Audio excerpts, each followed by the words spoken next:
The pen shook slightly in her fingers as festive lights glowed around her, their warmth mocking the storm inside her chest. Amid quiet laughter and polished smiles, Clara Montgomery signed the divorce papers at a Christmas party that felt like a public farewell to her dignity. No one noticed her restraint. And no one knew who she truly was. If you believe in compassion, hope, and second chances, don't forget to like, comment, share, and subscribe for more stories. Let's begin.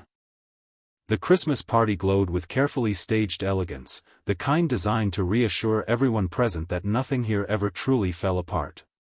Crystal glasses chimed in polite, measured rhythms.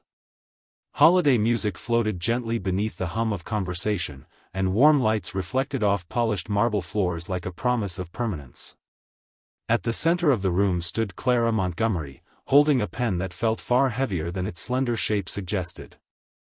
Before her lay the divorce papers, placed neatly on a long table and aligned with the same precision as the decorations, as though this moment were simply another detail of the evening's design. Guests lingered close enough to witness it, far enough to pretend they were occupied with other things. Some offered sympathetic smiles meant more for appearance than comfort. Others made no effort to hide their judgment. When Clara lowered her gaze and signed, the room barely reacted. No interruption. No pause in the music. No acknowledgement of what it cost her to remain standing. They did not see the discipline in her posture or the effort it took to keep her breathing steady. They saw silence and mistook it for weakness, unaware that enduring without collapse required more strength than any dramatic display ever could. What no one in that room understood was that Clara had never entered wealth because she lacked options. Years before this marriage, she had walked away from extraordinary privilege by choice. She believed love should exist without protection from influence, without money softening difficult truths. Power, she felt, distorted sincerity and replaced honesty with convenience. So she hid her past carefully. She never spoke her family name. Never leaned on the security it offered. She wanted to be chosen without leverage, loved without advantage.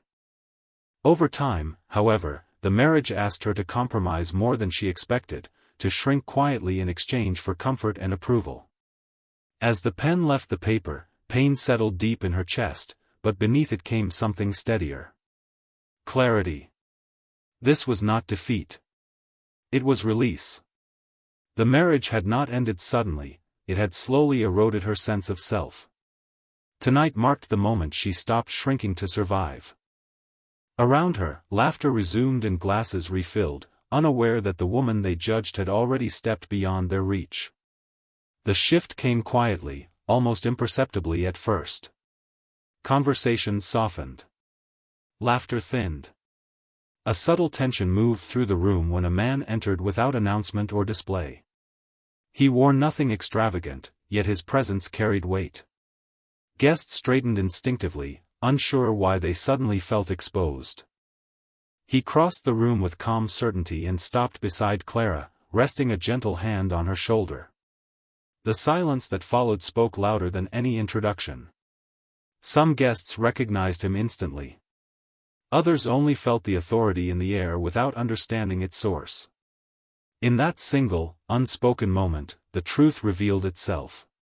Clara had never been powerless. She had chosen restraint. Those who had judged her felt their confidence dissolve as realization settled in. They had mistaken dignity for defeat and silence for weakness. The balance of the room shifted, and for the first time that evening, Clara stood fully seen, not elevated, not rescued, simply recognized for who she truly was. Clara did not smile. She did not turn toward the faces now struggling to meet her eyes. She did not seek apology, revenge, or validation. Strength, she understood, did not require performance or witnesses. She gathered her coat slowly, her movements measured and steady. The guests watched as she stepped away from the table where her pain had been quietly observed moments earlier. The man beside her followed, not as a rescuer, but as someone who had always known her worth and never questioned it. Nothing had been taken from her that night. Everything had been returned, her identity, her dignity, her ownership of herself. Behind her, the party felt smaller, stripped of its certainty, hollowed of the confidence it had drawn from her silence. Without raising her voice or demanding recognition, Clara left with something far more powerful than approval: self-possession. Outside, the night air felt lighter against her skin, as though the weight she had carried for years had finally loosened its grip. Christmas lights glowed softly along the path, no longer mocking her sorrow but reflecting renewal. Clara stepped forward with quiet certainty, aware that her future now belonged entirely to her. She did not walk away saved. She walked away reclaimed. What others witnessed as loss was the beginning of freedom. Clara understood now that real power lives in self-respect, not approval, and that some endings are not failures but corrections.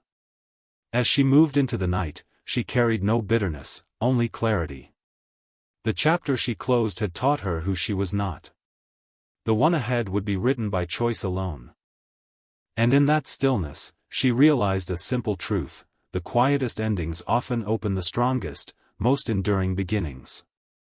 Thanks for being here. Like and subscribe to keep more unforgettable stories coming.